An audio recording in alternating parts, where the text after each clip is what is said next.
Hi everyone, welcome back. In this video, I'm going to show you a tool that continuously monitors certificate transparency logs and detects new subdomains for bug bounty targets the moment they go live. This is extremely useful for bug bounty hunters who want to stay ahead. Instead of working with outdated scope data, you can start testing fresh, newly issued assets in real time, often before they're picked up by scanners or other hunters. Catching assets this early significantly increases your chances of finding real bugs and avoiding duplicates. Make sure you watch till the end, because I'll also walk you through how to run this tool persistently in the background, so it keeps working for you 24/7 while you focus on actual testing. As always, remember that ethical hacking requires proper authorization. Make sure you have explicit permission before testing any assets. This video is for educational purposes only. Let's get started. Head over to the project's README file. You'll find all the necessary installation commands there. Just copy and paste them into your terminal. Once the installation is done, run the tool by typing crt.sh. On the first run, it will prompt you for a Discord webhook configuration. Simply create a new webhook in your Discord server and paste the webhook URL into the configuration when prompted and save it.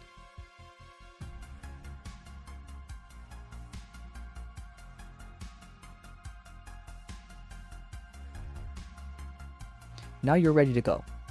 If you want to check tool available options, you can use the help command to view the usage details. Now, let's run the tool with the target flag followed by your domain to start monitoring in real time. As soon as a new subdomain is detected, you'll receive an instant Discord notification.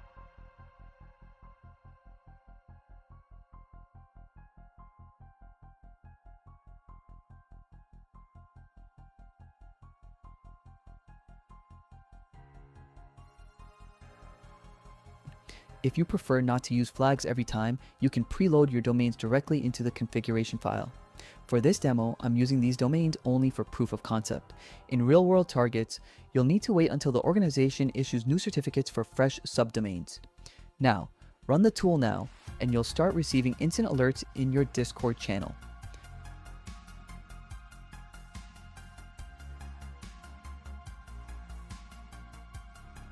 Now let's set up Telegram notifications.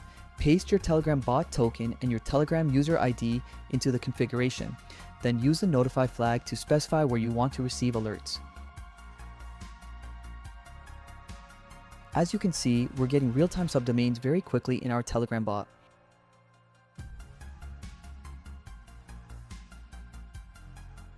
If you switch the notification type back to Discord, all logs will start appearing in your Discord channel instead.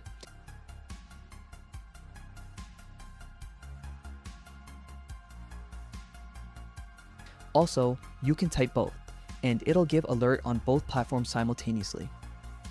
You can also use the config flag if you want to specify a custom configuration file.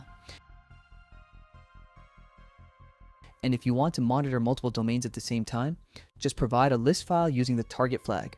The tool will monitor all domains simultaneously.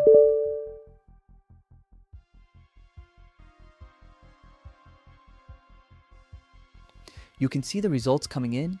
It may look a bit slow right now because of my internet connection, but normally the speed is very fast. Now let me show you the most important part of this tool, running it persistently in the background. I'm demonstrating this on Kali Linux GUI using Kex, but you can do the same on any Kali Linux system installed. First, we'll set up the configuration again since this session is running with sudo. But you don't actually need sudo for this. Just follow the same steps and run it normally.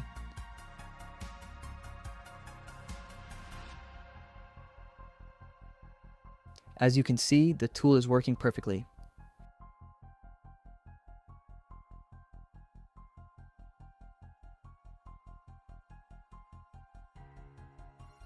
Now I'll use the nohup command to keep the tool running persistently. This allows the tool to keep running in the background even if you close the terminal or log out. Simply type nohup and then provide the same siramon command you normally use. Let's check Discord again. Perfect, we're still receiving alerts. Now I'll close the terminal completely and check once more, and surprisingly, it's still working in the background. That's exactly what we want. This is an excellent way to use the tool, especially if you run it on a VPS. That way, it can monitor your targets 24/7 without interruption.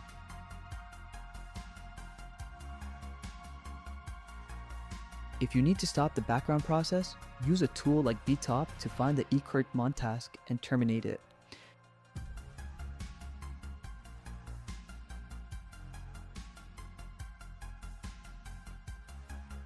After that, you'll notice the alerts stop coming in. I hope this gives you a clear understanding of how the tool works and how useful it can be in your daily bug bounty hunting workflow.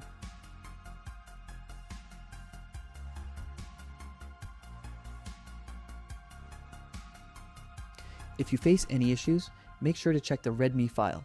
It covers many different usage methods, including STIN piping and other advanced options.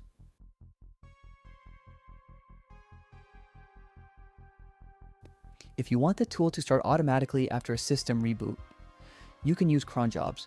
With that setup, the tool will always run after a restart. And finally, a special thanks to my team for contributing to this project. I'll be sharing more details about this tool in upcoming articles, and I'll also introduce another variant of this tool very soon. That's a wrap for today's video. If you're new to the channel, make sure to hit that subscribe button so you're always updated with our latest content. Thank you for watching, and I'll see you in the next video. Take care.